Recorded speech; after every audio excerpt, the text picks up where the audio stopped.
कैसे आप सभी लोग? दिवाली आ गई है, साफ सफाई चल रही है घर में अंदर, बुक्स वुक्स संभाल के रखना। जो चैप्टर हम लोगों ने स्टार्ट किया था रासायनिक बंध, उसके 2 लेक्चर हमारे खत्म हो चुके हैं। पहले लेक्चर में हम लोगों ने देखा था कि परमाणु आपस में संयोग करते हैं, कैसे करते हैं, क्यों करते हैं। फिर उनके 2 कारण देखे थे हम लोगों ने, रासायनिक संयोग के 2 कारण। इसमें पहला देखा था न्यूनतम ऊर्जा को प्राप्त करने की प्रवृत्ति, और दूसरा हम लोगों ने कल वाले लेक्चर में देखा था कि सब क्या चाहते हैं, अपना अष्टक पूर्ण करना चाहते हैं, तो अष्टक पूर्ण करने की प्रवृत्ति। इसके बाद में हम लोगों ने देखा रासायनिक बंध के प्रकार, है ना, कैसे कैसे 2 बंध प्रकार होते हैं, एक प्रबल बंध होता है, एक दुर्बल बंध होता है। प्रबल बंध में 4 अलग होते हैं, फिर दुर्बल बंध में 2 अलग होते हैं, सब बंध ऊर्जा के ऊपर निर्भर रहते हैं, ठीक है। उसके बाद में हम लोगों ने देखा कि अष्टक नियम, जो अष्टक नियम हम लोग करते रहते हैं, तो अष्टक नियम किस साइंटिस्ट ने दिया? वो दिया लुईस ने। तो लुईस ने क्या बोला अष्टक नियम के लिए कि वो आप लोगों सबको पता ही है कि हर परमाणु चाहता है अपने बाह्यतम कोश में 8 इलेक्ट्रॉन कंप्लीट करना, पूरे करना। तो उसके लिए क्या करता है, या तो इलेक्ट्रॉन देगा, इलेक्ट्रॉन लेगा, या फिर इलेक्ट्रॉन का साझा करेगा। उसके बाद मैंने 2 अणुओं की बात की थी, एक था पानी का अणु H2O, एक था BeCl2 बेरिलियम क्लोराइड, है ना। तो मैंने बताया था कि H2O के अंदर यहां पर देखो हाइड्रोजन का द्विक विन्यास कंप्लीट हो रहा है, पूरा हो रहा है, और ऑक्सीजन का अष्टक पूरा हो रहा है। लेकिन जब मैंने बेरिलियम क्लोराइड की बात करी तो क्लोरीन का तो क्या हो रहा था, वहां पे अष्टक पूरा हो रहा था, लेकिन बेरिलियम का अष्टक पूरा नहीं हो रहा था, ठीक है। वो अपना अष्टक पूरा नहीं कर पा रहा था, अपूर्ण अष्टक था वहां पर, ठीक है। तो इस केस में भी वो क्या था, स्थायी था।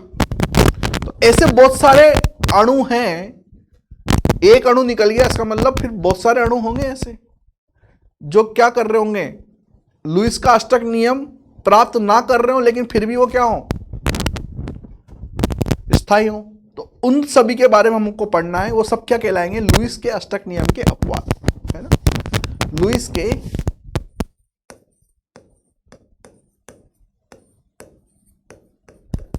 अष्टक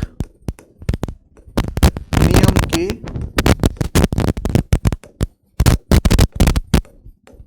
अपवाद।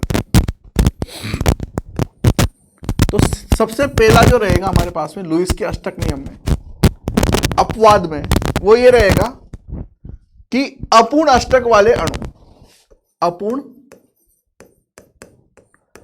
अष्टक वाले अणु, ऐसे अणु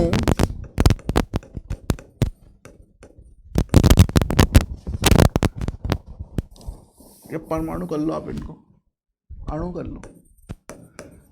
ऐसे परमाणु ऐसे अणु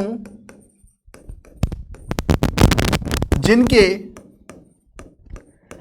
केंद्रीय परमाणु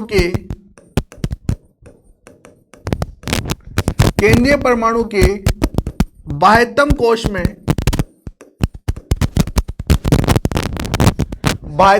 में कुल इलेक्ट्रॉनों की संख्या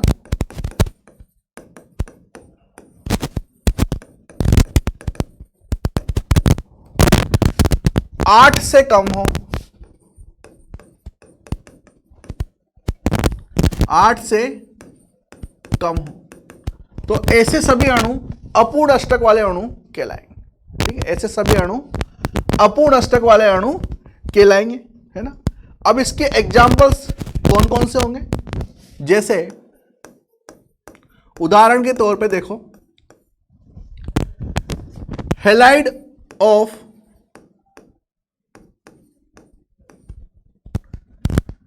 हैलाइड किसके, 3rd A ग्रुप के, 3rd A ग्रुप मतलब कि 13th ग्रुप के, 13th वर्ग के हैलाइड, ठीक है। तो इसके अंदर कौन कौन आएंगे, 13 में बोरोन फैमिली आती है, तो BCl3 ले लो,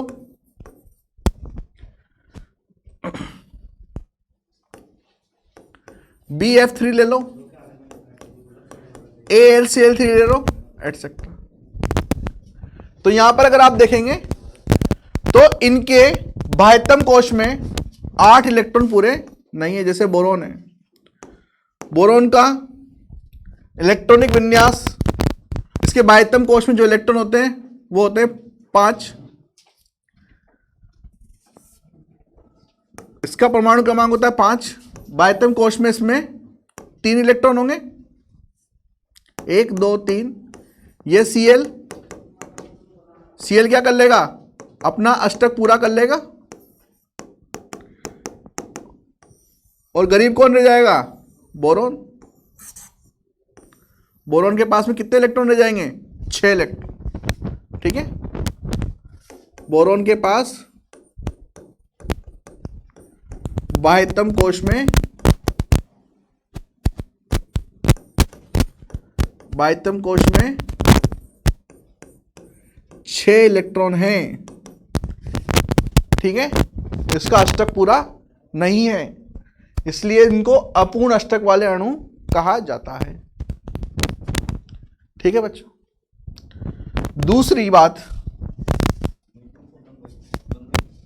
इसी में हम लोग एक और देख सकते हैं, BeCl2 भी था, बेरियम क्लोराइड।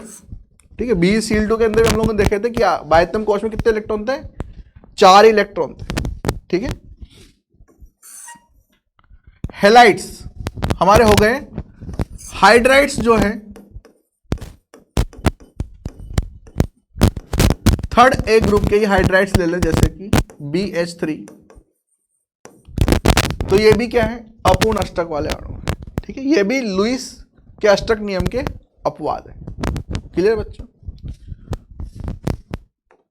आगे हम लोग देखते हैं दूसरा अपवाद लुईस के अष्टक नियम का, और उनमें आते हैं इलेक्ट्रॉन का प्रसार करने वाले, मतलब अष्टक का प्रसार करने वाले, अष्टक का प्रसार करने वाले, अष्टक का प्रसार करने वाले, इनको इलेक्ट्रॉन धनी भी बोलते हैं। इलेक्ट्रॉन धनी,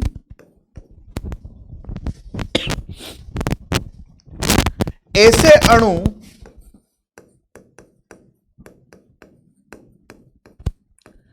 जिनके केंद्रीय परमाणुओं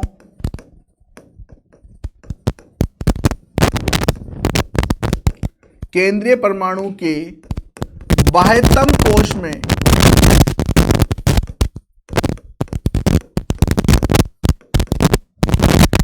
आठ इलेक्ट्रॉन से ज्यादा हों।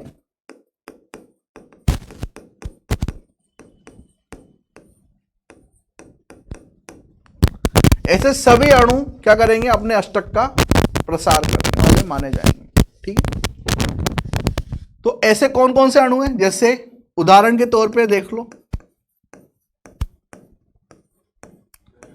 PCl5, PCl3, सॉरी PCl3 नहीं, SF6, IF7, ठीक है, आदि।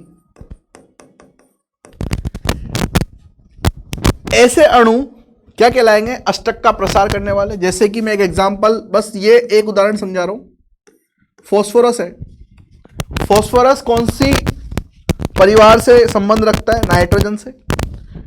तो इसके बाह्यतम कोश में कितने इलेक्ट्रॉन होते हैं, 5 होते हैं। ठीक है, और पांचों तरफ से कौन आ रहा है, क्लोरीन आ रहा है। क्लोरीन के बाह्यतम कोश में कितने इलेक्ट्रॉन होते हैं, 7 होते हैं।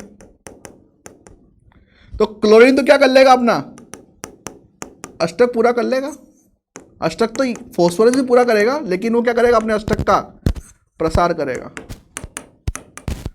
ये हो गए इनके 8-8 इलेक्ट्रॉन क्लोरीन के।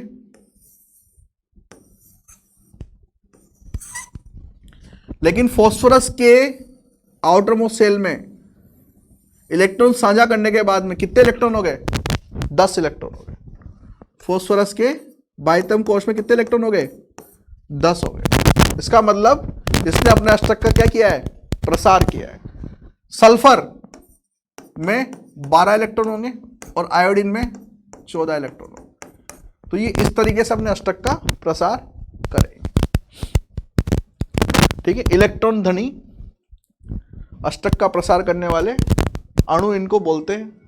ठीक है, बहुत इंपॉर्टेंट है क्योंकि क्वेश्चन डायरेक्ट ऐसे पूछे जाते हैं, है ना। अब इनका इंग्लिश में अच्छे नाम है इनके, है ना, बहुत फेमस नाम है। अपूर्ण अष्टक वाले अणुओं को इंग्लिश में हाइपोवैलेंटी बोला जाता है। और जब पेपर आता है ना कॉम्पिटिटिव एग्जाम्स का, तो उसमें एक तरफ हिंदी मीडियम वालों के लिए, एक तरफ इंग्लिश मीडियम वालों के लिए, तो उसमें हाइपोवैलेंट को हिंदी में भी हाइपोवैलेंटी बोला जाता है।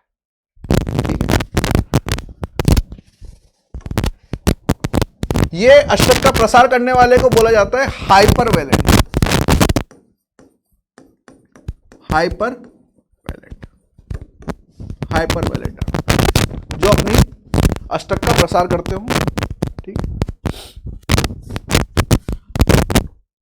अगला अपवाद जो है, तीसरा अपवाद, वो है छद्म अक्रिय गैस विन्यास प्राप्त करने वाले अणु, प्राप्त करने वाले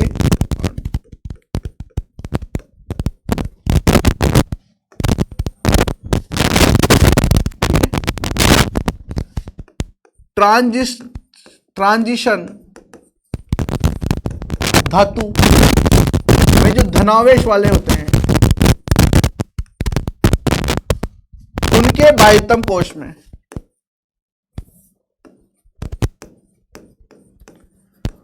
उनके बाह्यतम कोश में यदि 18 इलेक्ट्रॉन हो, 18 इलेक्ट्रॉन हो तो उन्हें छद्म अक्रिय गैस विन्यास प्राप्त करने वाले अणु कहते हैं। जैसे गैलियम +3, कॉपर के ऊपर +1 आवेश, सिल्वर के ऊपर +1 आवेश, टिन के ऊपर +4 आवेश, लीड के ऊपर +4 आवेश, जिंक के ऊपर +2 आवेश और कैडमियम के ऊपर +2 आवेश आदि ऐसे सभी ट्रांजिशन मेटल्स जिनके ऊपर धनावेश हो, है ना, और जिनके बाह्यतम कोश में 18 इलेक्ट्रॉन हो, उन सभी को हम लोग क्या बोलेंगे? छद्म अक्रिय गैस विन्यास प्राप्त करने वाले अणु। ठीक है, कैसे करेंगे देखो, एक समझा रहा हूं मैं। जैसे गैलियम, गैलियम का परमाणु क्रमांक होता है 31 और अगर उसका इलेक्ट्रॉनिक विन्यास आप लोग लिखोगे तो होगा 1s2 2s2 2p6 3s2 3p6 3d10 4s2 4p1। जब ये +3 धनावेश में जाएगा तो इसका मतलब यहां से हमें 3 इलेक्ट्रॉन निकालने पड़ेंगे, और जो 3 इलेक्ट्रॉन निकालेंगे वो एक एक करके कहां से निकलेंगे? बाह्यतम कोश से निकलेंगे। और बाह्यतम कोश से निकलने के बाद यहां पर देखो, बाह्यतम कोश में से हम लोगों ने 3 इलेक्ट्रॉन निकाल दिए। अब जो कोश बचा है उसमें कितने इलेक्ट्रॉन रह गए हैं टोटल, वो देखिए आप लोग। ये तीसरा कक्षक है, यहां पर कितने इलेक्ट्रॉन है देखो, 18। तो ऐसे ट्रांजिशन धातु वाले धनावेश रखने वाले ऐसे धातु जिनके बाह्यतम कोश में यदि 18 इलेक्ट्रॉन हो, तो बाह्यतम कोश में 18 इलेक्ट्रॉन है, तो ये सभी क्या होंगे? छद्म अक्रिय गैस विन्यास प्राप्त करने वाले अणु। ठीक है, ये हुआ तीसरा अपवाद। अब आएगा हमारे पास में चौथा अपवाद। चौथा अपवाद क्या है? चौथा अपवाद विषम इलेक्ट्रॉन वाले अणु। विषम इलेक्ट्रॉन वाले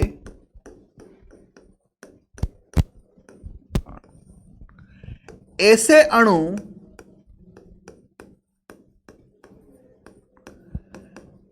जिनमें कुल इलेक्ट्रॉनों की संख्या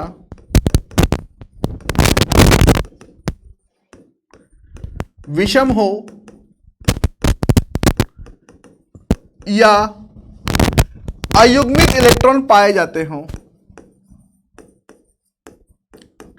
या अयुग्मित इलेक्ट्रॉन पाए जाते हों, तो इस प्रकार के अणुओं को विषम इलेक्ट्रॉन वाले अणु कहा जाता है। जैसे NO, NO2, ClO, ClO3 आदि।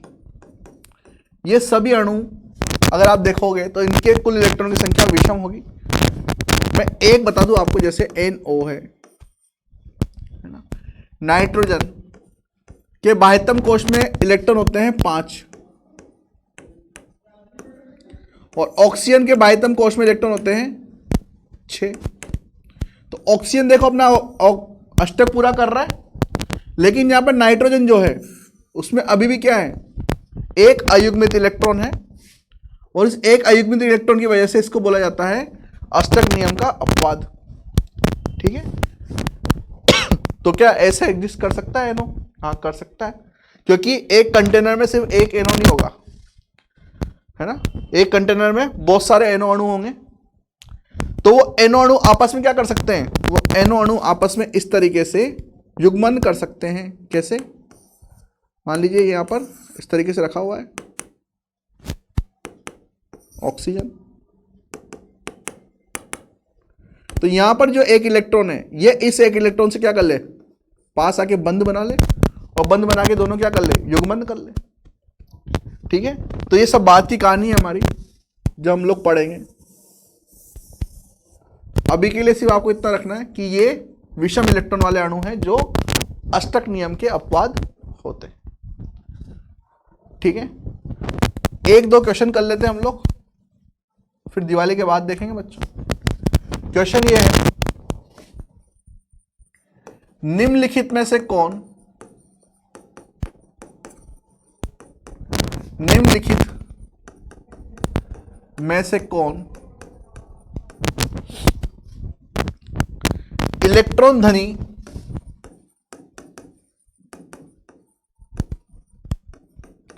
स्पीसीज है, इलेक्ट्रॉन धनी अणु है? पहला ClO4 minus, BF3, SO4 2 minus and CO3 2 minus. तो आप ध्यान से देखोगे तो BF3 ये तो इलेक्ट्रॉन का धनी नहीं है, इसमें तो अष्टक अपूर्ण रहता है। CO3 2 माइनस, उसमें अष्टक पूर्ण रहेगा। जो इलेक्ट्रॉन धनी रहेगा वो ClO4 माइनस रहेगा और SO4 2 माइनस रहेगा। आगे जाके मैं इसको जोड़ूंगा, संबंध दिखाऊंगा इसको किससे, उपसहसंयोजक बंध से। जहां पर भी इलेक्ट्रॉन धनी स्पीसीज दिखेंगे ना, वहां पर 99% संभावना रहती है कि वो उपसहसंयोजक बंध बनाए। बाद में बात करेंगे इसकी, दिवाली के बाद में। अगला क्वेश्चन, कौन से अणु, आगे जोड़ लेना, निम्नलिखित में से कौन से अणु अष्टक नियम की पालना नहीं करते हैं? अष्टक नियम की पालना नहीं करते हैं।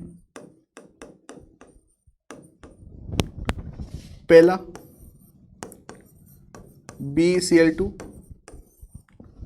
दूसरा H2O, तीसरा PCl5 और चौथा SiF4।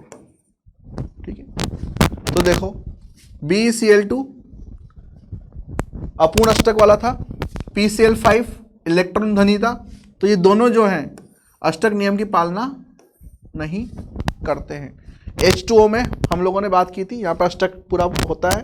SiF4 कार्बन फैमिली का है, यहाँ पर भी क्या होगा, अष्टक पूरा हो जाएगा। ठीक है, तो ये दो क्वेश्चन है। आगे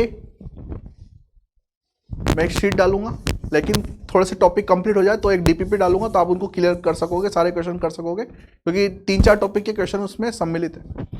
ठीक है, आज के लिए इतना ही। सभी को हैप्पी दिवाली। दिवाली के बाद मिलते हैं अगले टॉपिक के साथ में। धन्यवाद।